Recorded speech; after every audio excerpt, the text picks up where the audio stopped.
Welcome, everyone. I'm pleased to introduce Lindsey River, who's a writer and poet, and she's taught many workshops on astrology and various pagan and historical themes from 1984 to the present. She's researched a deeper understanding of the complete cycle of the planet and of the planet Venus. Planet Venus. Yeah, sorry, the planet That's all Venus. right. And its relation to the mythology of Inanna. She has, and you may have heard her comments in the astrology workshop on Friday. She's worked as a drama teacher, homeopath, consultant astrologer, and as a researcher and community development worker with diverse communities in London. She has been an activist in the field of LGBTQIA rights since 1972, and she campaigned on these ageism and disability rights as director of the research and advocacy group Polari from 2003 to 2009. Lindsey lives in London and Mrs. Wales, where she once lived. Her joys come from her magical group, writing, performance, friendship, adopted kin, cats, textile arts, wild nature, studying Mesopotamian mythology, Welsh language, and Celtic and other mythologies, and the inspirations of her spiritual path. She has been devoted to Inanna since 1982 and to Bast, Arianrod, and other deities. She has developed precious relationships with over the past 47 years. So without any further ado, if you'd like to get started. Okay, thank you. Can you hear me well? Yeah. Oh, my phone's making a noise. Yeah, good. I have to now, because I don't have a printer, so I now have to click on the on a page. So I won't see all of you because the page is going to be up. But if you need me to stop or anything, I will be able to hear you. Okay, we can put questions and comments in the chat or raise your hand, and I'll let Lindsey know if you want to ask a question. But before I start, I just want to show you, if I can, my banner, my Inanna banner, which is actually a tea towel from the British Museum, which I have embroidered around, and it's usually hanging on my stairs, but I brought it down for this. And on the other side here, I've got a little shrine to Inanna. Can you see? Can you see? Here she is. My Inanna idol. Yes, we can see. Yeah, she was a vintage doll from eBay who I redressed as Inanna, and I made this box as a shrine. It's got some rosettes in it, and all the fabrics are kind of connected with Inanna type colors and patterns. So I just thought I'd show them to you. People love it and think it's beautiful. I'm going to start. Okay. Thank you very much for coming today. What I'm going to talk about is the sexually and gender diverse temple personnel who served Inanna and Ishtar. I use the word queer as it's the best term I can find that is inclusive of many kinds of variance and has been used academically in the past 30 years to summarize that which exists outside the idea that heterosexual desire and cisgender gender are the expected norm. But I'm sorry if it's not your preferred term. And I know for some people it's a painful word, and I'd like to acknowledge that and apologize. This will be as short a summary as I can manage. There is more I could say, but I want today to have time for us to talk together about what it means for us as modern people who honor Inanna Ishtar and know that her religion was inclusive of many different variant people. Let's start with an academic author on Mesopotamia, who's Gwendolyn Leake, and she wrote a book in 2001, it was published, called Mesopotamia, The Invention of the City, We still know very little about the realities of urban life in Mesopotamia, but it is worth noting that there existed a positive paradigm of free love that was associated with Inanna Ishtar. In the Hebrew Bible, Babylon is portrayed as a city of licentiousness, but the Mesopotamian poets present Uruk as a city of festivals, its streets full of singing and dancing. Uruk, mother of cities in so many respects, may have invented bureaucracy and control, but it may also have been the first to develop mentalities and facilities to challenge conventional sexuality, a vital, if not uncontroversial, function of the city down to our own days. Now, the city has been important to me. I was not Uruk, but London.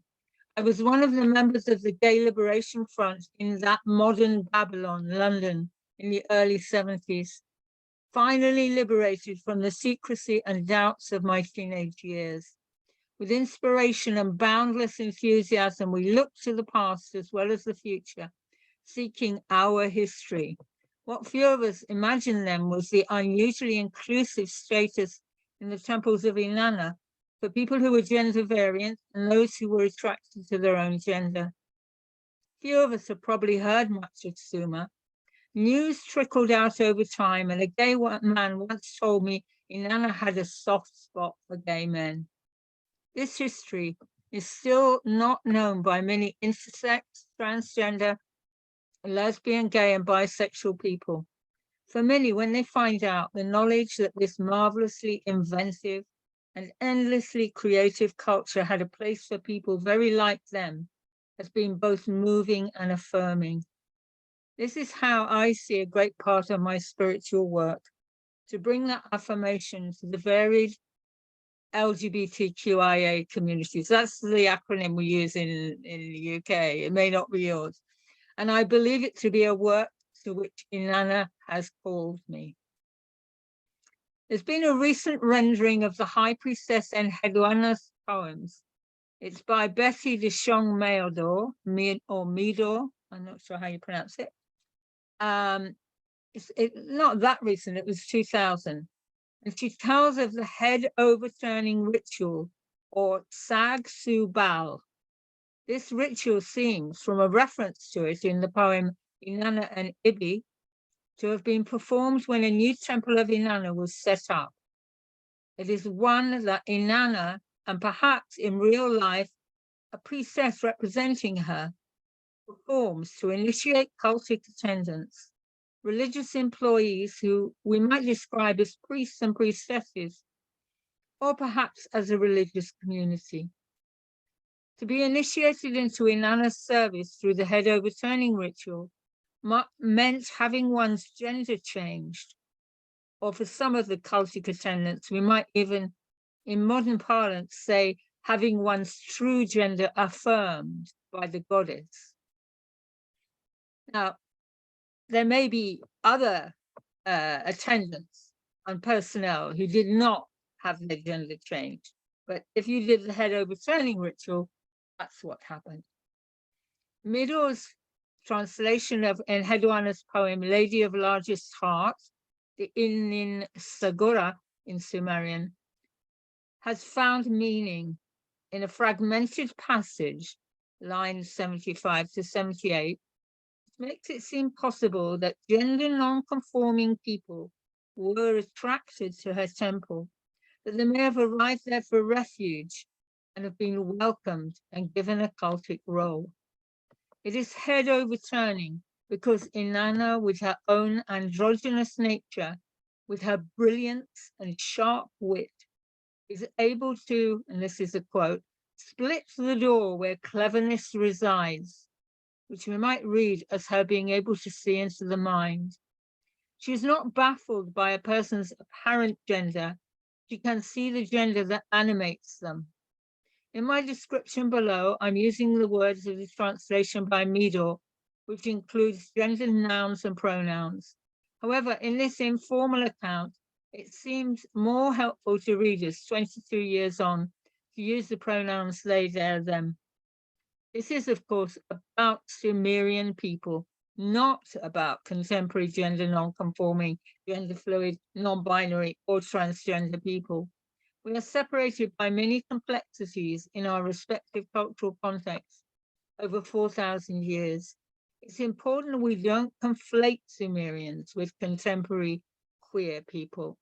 We don't know what the roles of Inanna's personnel described on the tablets really meant in their own society. Yet, contemporary people who resonate with these descriptions may find this of interest to them, and it should be better known by all who are interested in the history of religion and of gender and sexuality. Inanna, Enheduanna says in Midor's translation, is dressing a young person who she's described as a manly maiden in the original translation. She is one with lala, which means the handsome bearing, appealing looks, and vigor usually ascribed to a young man. This young person with lala has been evilly spurned. They have swayed beneath the wrath thrown on them everywhere. Their only path a wanderer in dim and lonely streets. Their only rest a narrow spot in the just jostling marketplace. Inanna, Enheduanna continues, wants to take this scourge from this young person's burdened flesh, and so creates a sacred right to consecrate their heart as male. In token of this, Inanna breaks the silver brooch fastening the young one's robe, which is a symbol of femininity. She gives the newly gendered one the masculine symbol, a mace, making them a pili pili. This was a role in the temple which seemed perhaps to have been for men and for those originally considered female who underwent this head overturning ritual and became male. Inanna continued by spreading her lapis lazuli net wider and pulling to her a person hitherto seen as a man who equally needed her help, breaking their mace and giving the newly gendered one the symbolic brooch that fastens a female robe, making them a kugura, the diversely gendered priest who is often found in Inanna's service. She calls these two that have now been changed Reed Marsh woman and Reed Marsh man, indicating the way they, like reeds in a marsh, inhabit a liminal space. Well, that's how I read it, comparable to the transition between land and water. They enter her service as ecstatic priests, priestesses, those who form processions, those who enact cultic dramas, part of their work being to mourn and to sing and to wail to calm the heart of Inanna when she is angry. The role of the kuguras was also to carry weapons and to engage in ritual combat, enacting the warrior aspect of Inanna.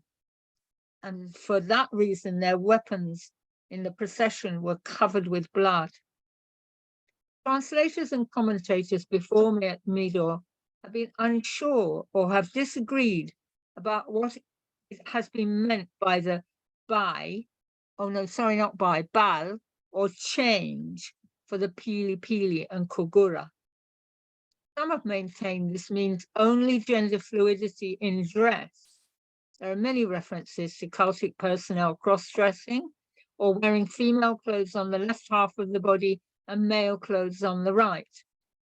Others assure that these cultic officiants remained changed by the head overturning ritual. Some have emphasized that it was believed that Inanna truly had the power to turn women into men and men into women, as many hymns assert. There is a text that describes not only the clothes and hair clasps worn by kuguras, but says that Inanna can put a female voice or female speech patterns into them. It is likely that many diverse expressions of gender change, gender recognition, and gender fluidity were to be found over a wide region, but Inanna had temples in so many cities and over a long time. What can we gather from this?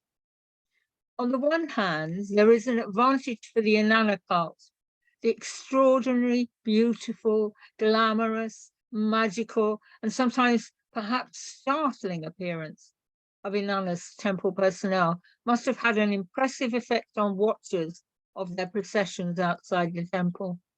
Inanna Ishtar turned the maleness of her Kogura followers into femaleness in order to bring about religious awe in the people, as one source puts it. We can also see from the small section of Meador's translation of Enheduanna that it refers to the young woman who runs to the temple and is made into a pili, that gender non-conforming people seem to have faced exclusion, loneliness, and persecution in Sumer, as they have done in most societies.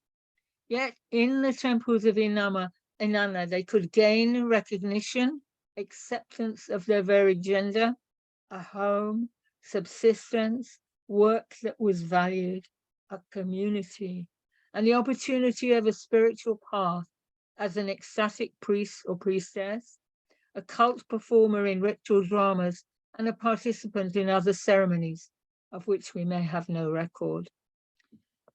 Richard Orrell Henshaw published in 1994 a very interesting book, though it was provided for Bible studies, but it's very interesting. It's called Female and Male, the Cultic Personnel, the Bible, and the Rest of the Ancient Near East. He makes the point that the titles of the cultic officiants of Inanna Ishtar refer to real people and not simply to dramatic roles they played, because their titles are listed as entries in economic texts. As well as these two named roles, there were opportunities for men as Asinu, which seems very similar to a Kogura, though it may mean someone who was asexual or a eunuch, and as Sagorsag, a role that has puzzled commentators, but Gwendolyn Leake argues very convincingly to me that it refers to people who were born intersex.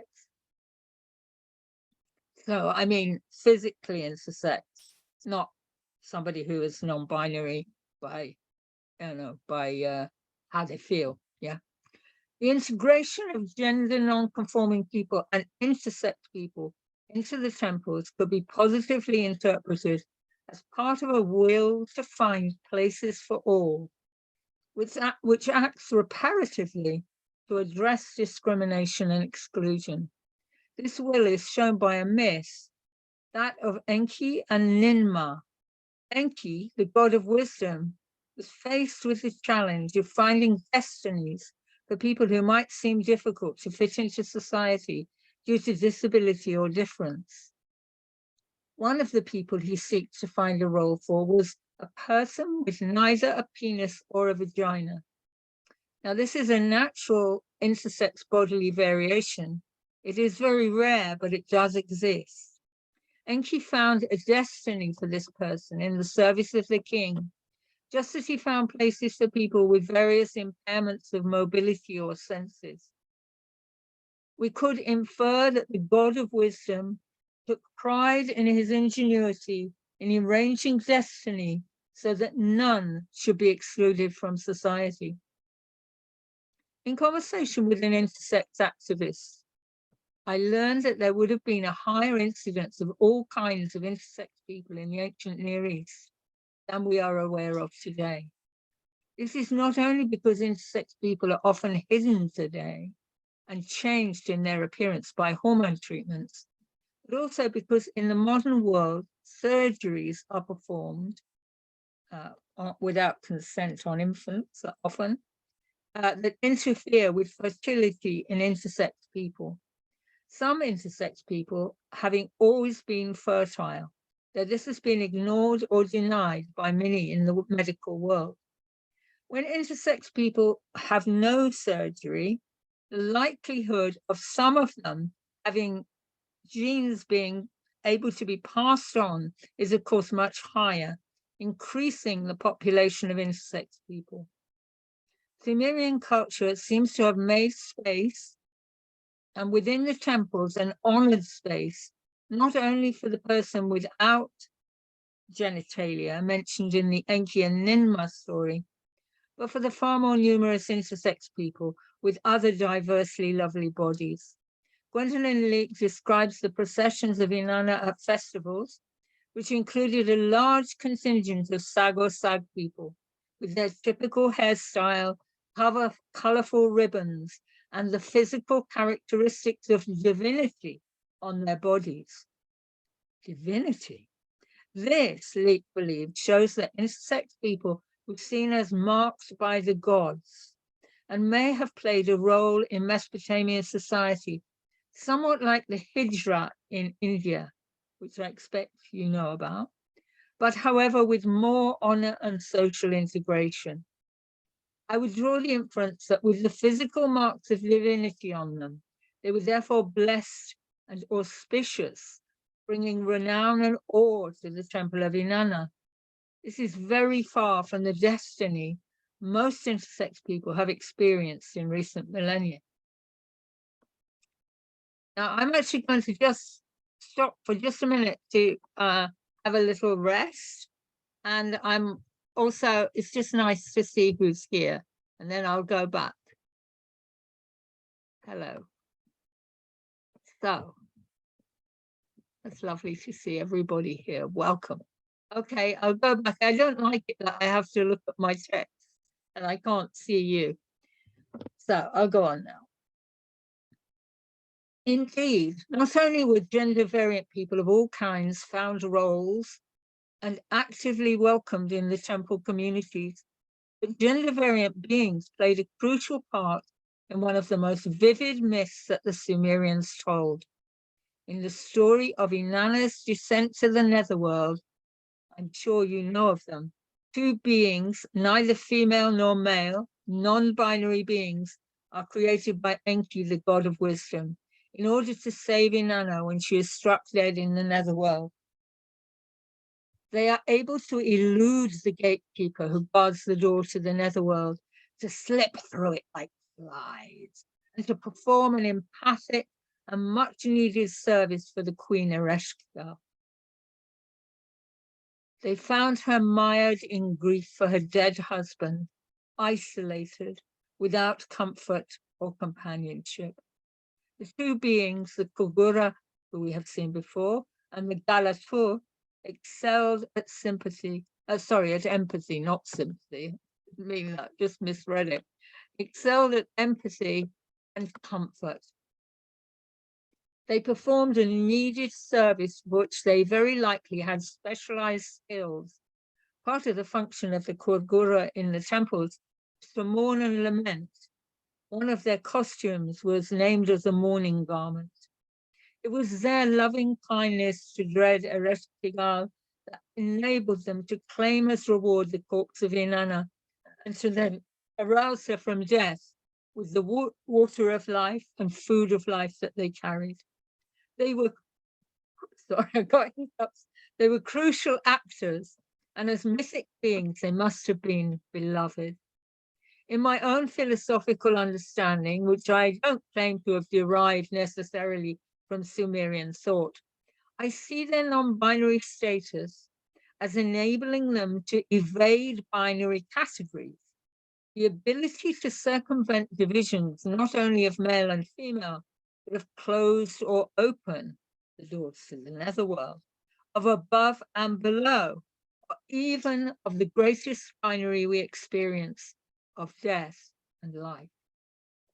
Louise Pryke says in her book Ishtar, which I recommend, while it is perhaps anachronistic to apply the terms homosexual and bisexual in the context of ancient Mesopotamian society, same-sex desire and relations was certainly part of Mesopotamian culture, yet our limited knowledge of this culture in the ancient Near East creates interpretive problems for assessing the meaning of various forms of sexuality to the Mesopotamian social and religious experiences.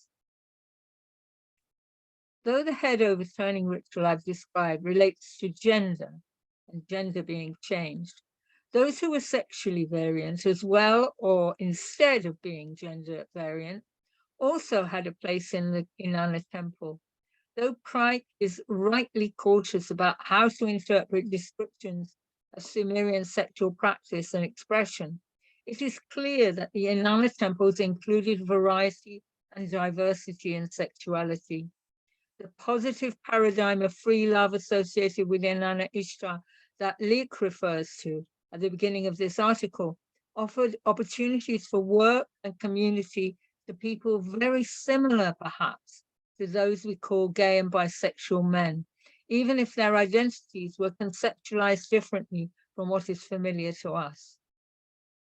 There was a long-standing role from Sumerian times of the Gala priests, who are thought to have taken female cultic roles, especially the singing of lamentations. And it seems that many had homosexual relationships. Now, there's a few little clues to that in terms of some jokes and things that are in on tablets, but I haven't actually brought the references to them. But I have read that somewhere it says that these two Gala priests one gave to the other that which belongs to my lady, and that's thought to mean semen. Yeah. So and there are some other, there's a joke as well, which I can't quite remember at the moment, but it seems to imply that they were sexually active with each other, Gala priests. In his book, Female and Male, the Cultic Personnel, Richard Henshaw emphasizes that whatever manifestation of human sexuality appeared, people would say that this was caused by Inanna, for all sexuality was under her aegis. Some of the words for gender non-conforming cultic personnel of the temples are claimed not to derive from either Sumerian, the first language spoken at Urukse, or Semitic languages, which came in with the Akkadians around the time of Sargon and Hedwana, but that they belonged to an older linguistic strand that predated Sumerian. This gives the impression that the gender non-conformity in the Inanna Ishtar cult may be very old. Well, now what about lesbian and bisexual women like me? In his detailed description of the roles of those within Sumerian temples of Inanna, Henshaw maintains that officiants undertook practices related to homosexuality, but not to lesbianism. Henshaw also, unlike other commentators such as Ake Soyberg and later Betty de Chong-Midor, finds no evidence that the Pili Pili in the mentioned passage was originally female body, and he treats this person as someone who was assigned male at birth. But I think the later commentators are more, well, Soyberg is actually earlier. I go with them. However, he also tells us that the relevant material discovered is just a tiny percentage of the Mesopotamian scribes' total output, and that there are immense gaps in our knowledge. He suspected that the full information about rituals was never given on the tablets that relate to them, and secrets were kept. He thought texts were intentionally cryptic. Indeed, the worshipper is told in one text not to divulge the teachings of Ishtar. We therefore cannot be sure the absence of evidence of lesbian and bisexual women's sexual practice in the temples. We can't be sure that absence of evidence is evidence of absence. Contemporary researchers have not reiterated Henshaw's point about the exclusion of female-to-female sexuality. We can imagine that some who we might call lesbian might have been attracted to the temple position of Pili Pili, for instance.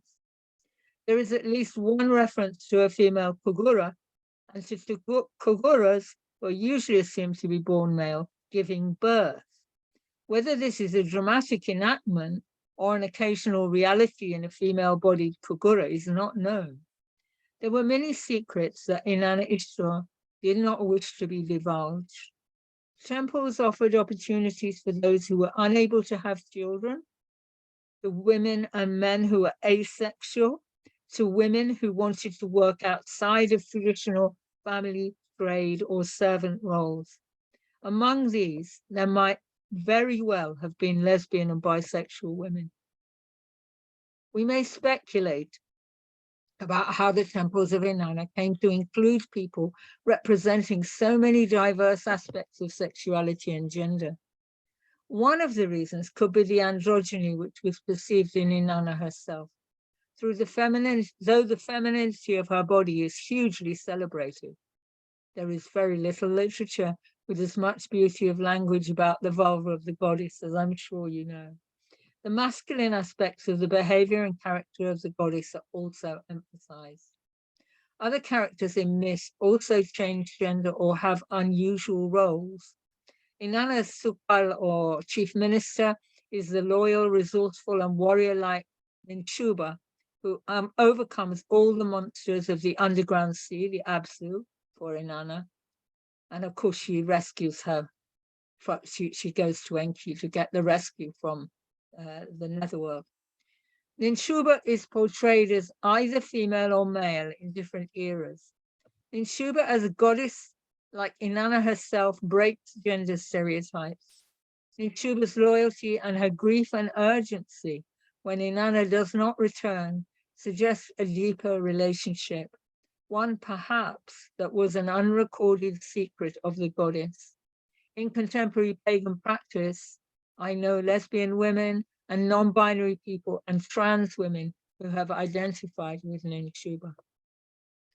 The Sumerian literature of Inanna emphasizes throughout the huge importance the Sumerians accorded to the experience of desire. This goes some way to explain the nature of the cultic personnel and the role of sexuality in temple practice. Discussion has traditionally focused on fertility as the reason for the inclusion of sexual practices in temples. But fertility does not explain the maintenance of a large staff of attendants and cultic performers of variant gender and probably variant sexuality. The celebration of desire in and for itself, as well as for the fertility it may initiate, makes far more sense. It was Inanna who symbolized and ruled that desire, and when she went to the netherworld, desire itself had fled. The bull no longer jumped upon the cow, nor the ass upon the jenny. Humans too lost all sexual motivation.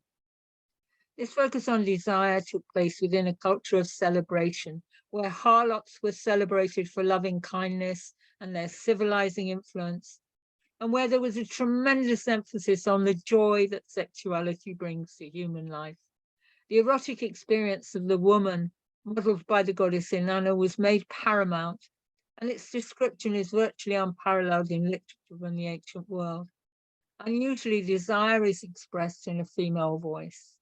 Inanna oversaw desire of all kinds between long-term spouses and between casual sex partners. Whether the so-called sacred prostitution of men or women in the temples actually existed is unclear, as specialists on this period are not agreed on the subject and latterly have been skeptical that this occurred.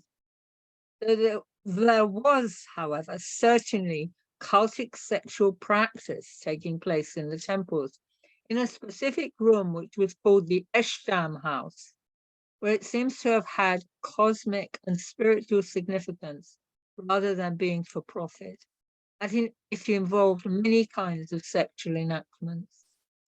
Just as the Greeks and Hebrews regarded Mesopotamia as a hotbed of outrageous sexual practice, if not depravity, and they did, so LGBTQIA people and their cities and communities are still seen so by some. Of course, we exist everywhere, but the development of cities, as in the modern world, have enabled the building of LGBTQIA communities. These provide refuge as well as social life, access to partners and political organizing to those who are often isolated, persecuted, or rejected in their place of origin. In summa, the cities and their Inanna temples must have acted like a magnet to sexually diverse and gender variant people. It is hardly surprising then that Mesopotamia, the birthplace of the city, should also create safety, work, and companionship for those who did not fit at home, and yet were able to add to the religious veneration and renown of the Inanna temples. There was a marriage made in heaven. As well as my being personally devoted to her, Inanna has been important to me as a queer woman.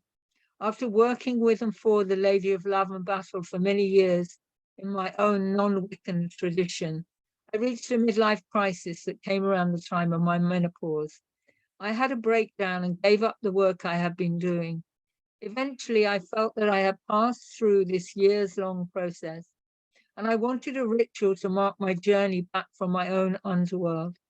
I decided on a ritual enactment of Inanna's journey into and up from the netherworld, which women from my group and my partner celebrated with me.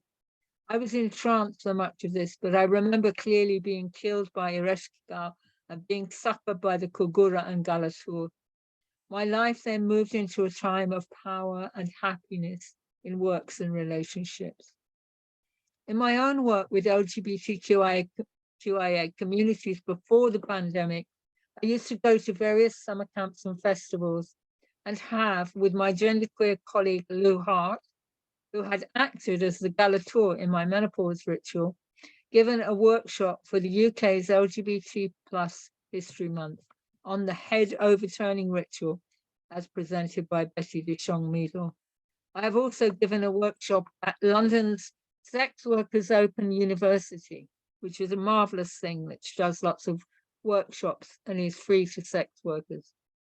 It doesn't happen now, but it did happen for a few years. I gave a workshop on Inanna's and Ishtar's relationship with and protection of sex workers,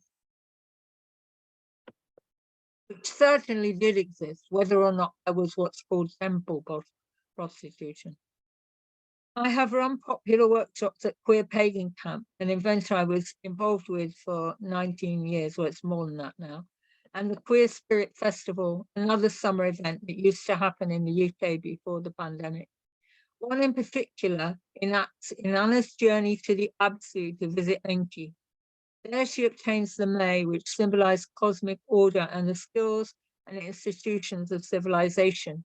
I storytell Inanna's journey and we praise Inanna.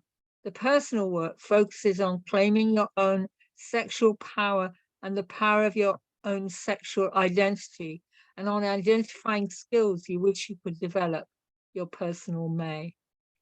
It also involves meeting trained and experienced pagan priests and priestesses who enact Inanna, Enki, and their ministers Isimud and Ninshuba in ritual drama. I've offered this at Queer Pagan Camp and Queer Spirit Festival. I have offered at Queer Pagan Camp and Queer Spirit Festival another workshop called The Queer People of Inanna, where I tell about the roles of the Kugura and Garator and much of what I've said to you today. And I've been very moved because of how much this has meant to many of the people attending. So many of us have felt religions have ignored us or even persecuted us. At Queer Pagan Camp 2017, we made a procession in our specially chosen clothes through the fields in the evening light. In the woods, our destination, I had secretly arranged beforehand for a large open-sided wooden shelter to be turned into a temple, dressed with Turkish carpets and a throne. I led the procession towards it. In the temple were two non-binary acolytes and a woman who had taken on the role and costume and the being of the goddess Inanna. The light was fading, what we could see by the light of two torches that were planted either side of the throne of Inanna. Each person was led up to her, and they whispered words, descriptions of themselves which they wanted blessed. their own naming of their gender or their sexuality or both, a title carefully chosen by them, hard won and made sacred by the struggles, the loneliness, the determination, the triumph behind each name. And they were blessed. It was one of the best evenings of my life. And the young 18-year-old from 1965, who still lives inside me, was blessed as I watched them. Thank you.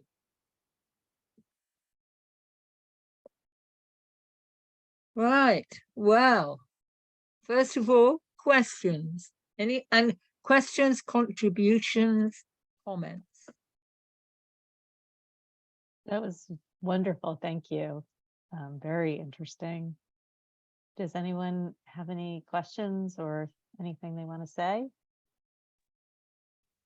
I have a question, Lindsay, and you might have mentioned it and I just didn't catch it. And if so, I apologize. What were, do you know, does it say, what were the physical markings of divinity upon the body? We don't know. We don't know. That it only says that the I can't remember what they're called now, sag or sag, I think, were marked with the signs of divinity. It's Gwendolyn Leak that thinks that, oh sorry, that's my clock, which my clock's a quarter of an hour faster and it does bird calls. Nice. Yeah. How fun. It's Gwendolyn Leak who wrote a lot of books. She thinks that it is likely to indicate intersex people. So you could say, you see, a baby is born, its genitals look slightly different, and they could say this is the mark of divinity. And then they could be raised for the temple, or the temple should be informed that such a baby. This is a fantasy I'm making up, but it could happen. It could have been like that. You know, and the parents of that baby might have been praised for having a baby with marks of divinity. I hope that was the case. I hope so, because intersex babies go through such a hard time in many societies. So, yeah, it's Gwendolyn Leak's speculation, but I have embraced it with joy. Thank you. Well, I just wanted to say thank you for that presentation, and I was fighting back tears like the whole time. It's just very like touching, and like I'm a trans woman, whatever, but I've you know, so these ideas and things about Inanna are not, you know, at all new, but it's just hearing these like a more in-depth discussion and just hearing it spoken out loud by someone as well. It's just very yeah, like, I mean, I think it's just really empowering. It makes you feel like the opposite way that you're feeling oftentimes in, well, like where I grew up, you know, and where I think most people grow up in the West and lots of places in the world, just it is so stigmatized and demonized, and it's really good to have a place and like a space in the universe and like in the eyes of a divinity that you are considered something that isn't a pariah. Anyway, thank you.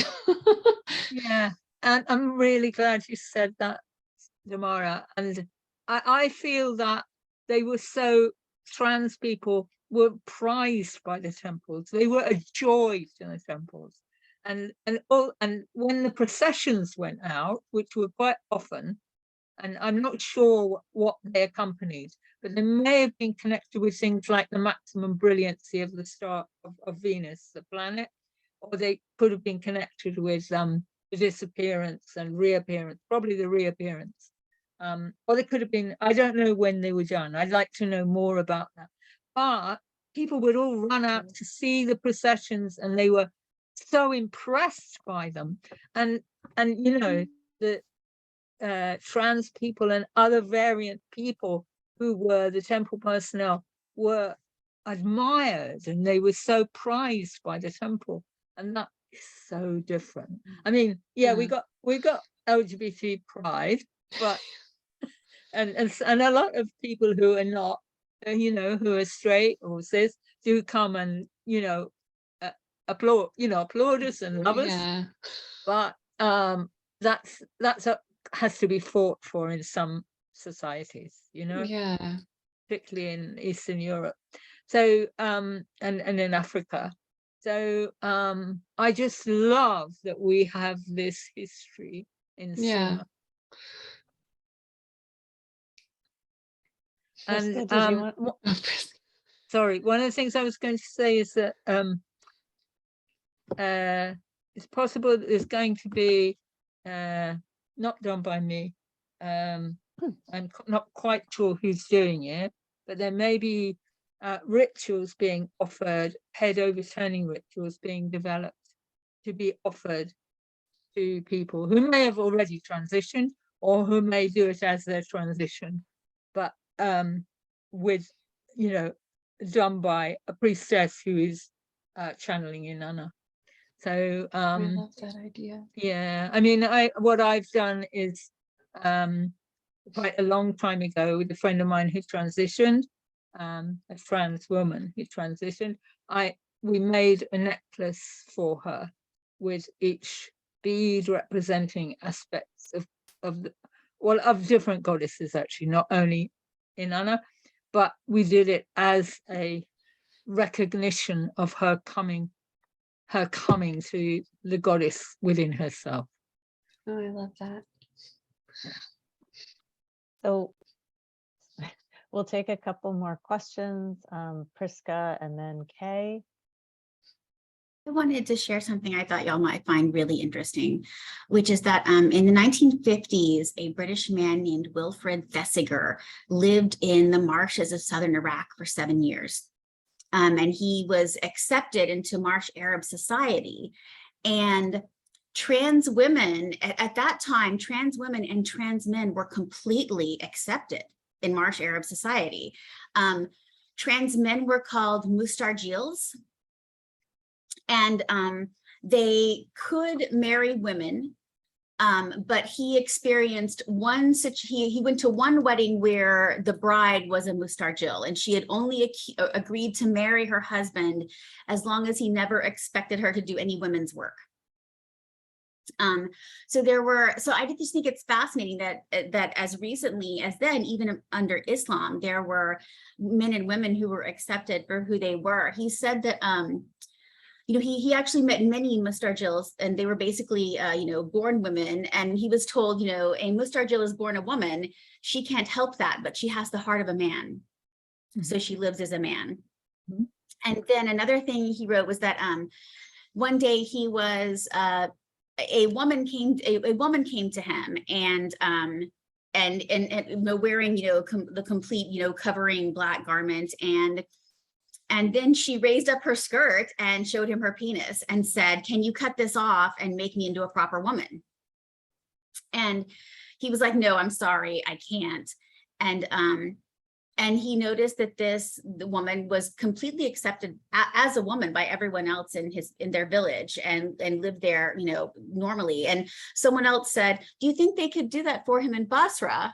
Except for that, he really is a woman, the poor thing." Like, there was enormous sympathy for people who were regarded to have been born in a body they weren't comfortable in. And I think that's so fascinating how in so many small, non-global communities found a way to accept transgender people in general. And it reminds me of the status of similar people in indigenous communities, as well as village communities in places like Mesopotamia. Okay, that's wonderful. Thank you. Or even, I actually had a friend whose mother grew up in upstate New York, and she was absolutely shocked. Her mother's like in her 80s when her mother very casually said, "I just don't know what all this fuss is about transgender children. Everyone remembers when cousin Kate went away and came back a boy."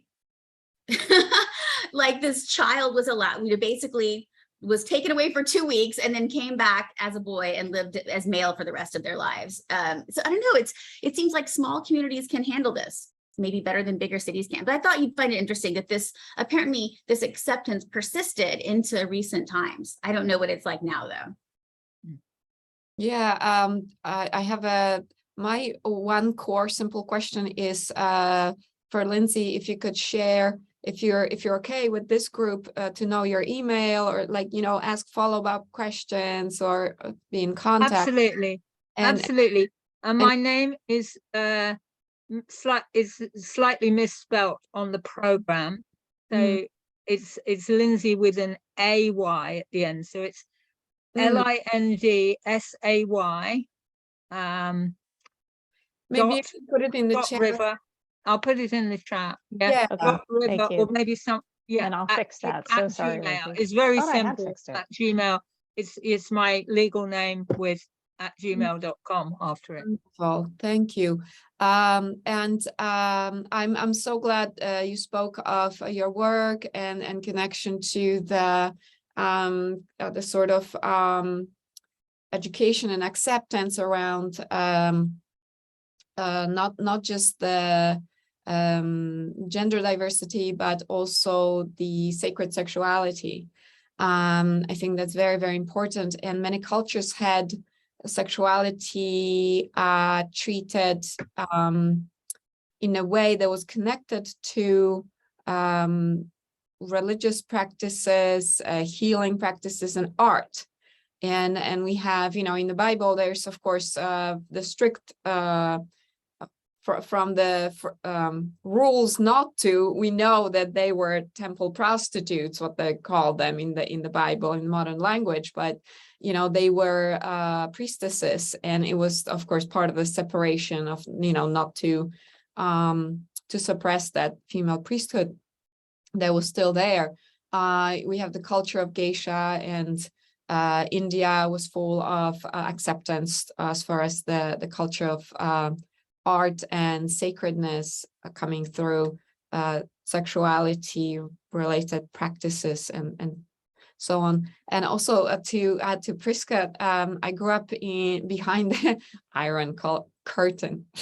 So I grew up in Poland throughout the time when it was still communist. And so there were a lot of taboo, don't talk about this, that. It's a very strange deal, the communist propaganda, because they have kind of like underlying good idea of unity and that, and at the same time there's a lot of artificial polishing of what's happening, like we don't have any drugs or a drug problem in the country, so of course the kids figured out how to make poppy seed juice and just shoot it up intravenously, and it became a huge problem, things like that. But as far as gender and such, because there were no words for it or regulations, in a way anybody could express whatever, and it was just like, I'm just a woman differently or a man differently.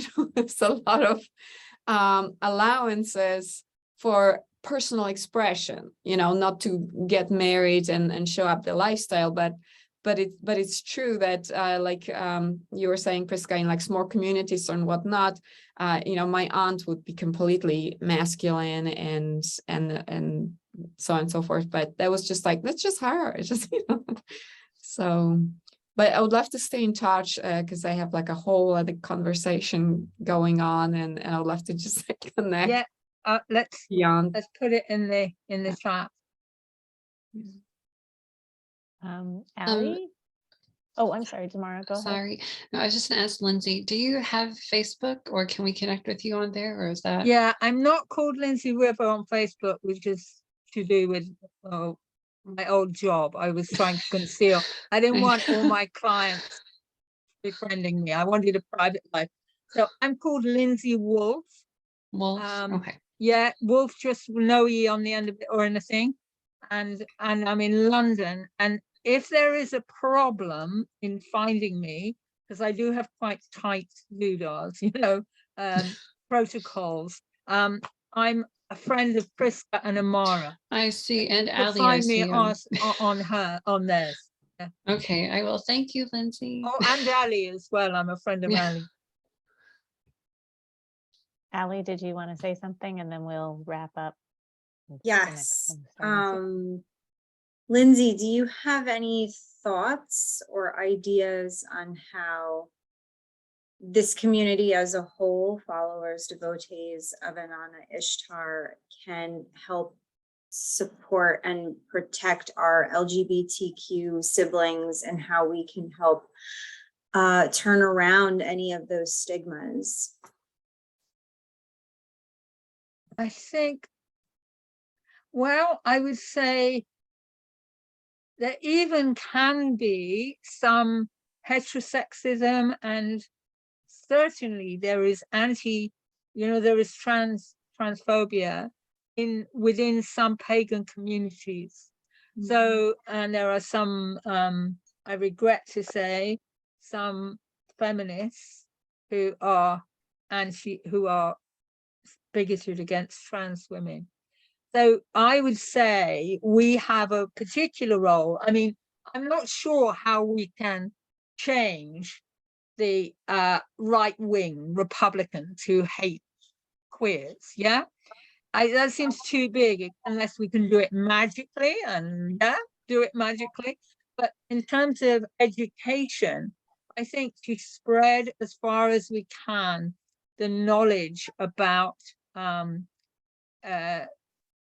sacredness of all forms of sexuality and gender variance within pagan communities. I think we've got a role to do that. I think Inanna would like us to do that, I think, yeah. So I think we have the forum here to do that. Mhm. yeah. Thank you. Yes. All right, I'm going to end the recording. I see. Thanks for